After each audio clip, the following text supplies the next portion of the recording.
Have you ever heard a story so powerful it changes how you see the world? Today, we're talking about a woman whose life was a testament to courage, faith, and the incredible power of forgiveness. This is the story of Corrie ten Boom. Born in the Netherlands in 1892, Corrie grew up in a family of watchmakers. Their home, situated above their little shop in Haarlem, wasn't just a place for repairing timepieces. It was a home built on deep Christian faith and compassion for others. The ten Booms were ordinary people, living ordinary lives, until the shadow of World War II fell across Europe. Faced with the persecution of their Jewish neighbors, the ten Boom family knew they couldn't stand by and do nothing. They made a choice, a dangerous choice. They joined the Dutch resistance.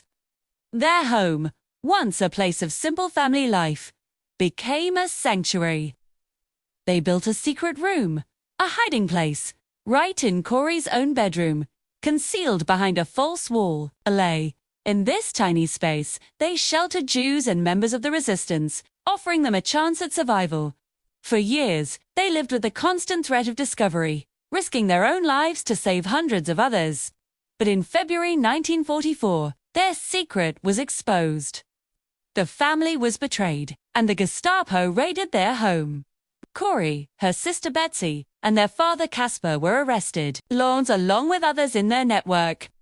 Their father passed away just 10 days after his arrest, a martyr for his unwavering conviction. Corrie and Betsy were eventually sent to the notorious Ravensbrück concentration camp in Germany, one of the most brutal camps for women.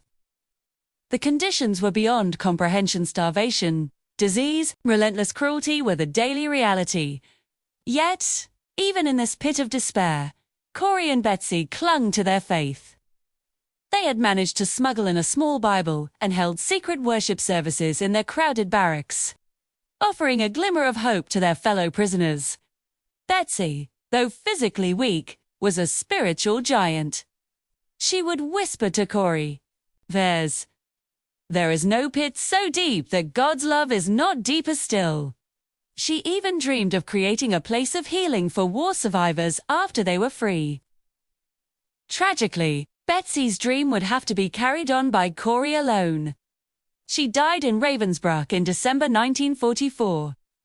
Just a few days later, in a moment that can only be described as a miracle, Corrie was released. It was later discovered that her release was due to a clerical error. 1 week after she walked out of those gates, the war ended, but Corrie's mission was just beginning. She could have chosen bitterness and hatred. Who could have blamed her? Instead, she chose the much harder path: forgiveness. True to Betsy's vision, she established rehabilitation centers for concentration camp survivors. Remarkably, she also opened her heart to those who had been collaborators, believing that healing was for everyone. Her journey of forgiveness was put to the ultimate test when she came face to face with one of her former guards from Ravensbrück. He approached her. After a speech she gave in Germany, his hand outstretched, asking for her forgiveness. In that moment, Corrie froze, the memory of the cruelty and the image of her dying sister flooding her mind. But she remembered that forgiveness is an act of the will, not an emotion. She prayed for strength, took his hand, and felt an incredible sense of peace flow through her. She later wrote, "Forgiveness is the key that unlocks the door of resentment and the handcuffs of hate." Corrie ten Boom spent the rest of her life traveling to over 60 countries, sharing her story as a tramp for the Lord. Her book, The Hiding Place, has been translated into numerous languages and has inspired millions around the globe. She passed away on her 91st birthday in 1983, but her legacy is timeless. Corrie's life teaches us that ordinary people, armed with faith and conviction, can accomplish extraordinary things. She showed the world that even in the darkest of times, light can persist, and that love is ultimately more powerful than hate. Thank you for joining me to hear this incredible story. If you were moved by Corrie ten Boom's life, please like this video and share it with others.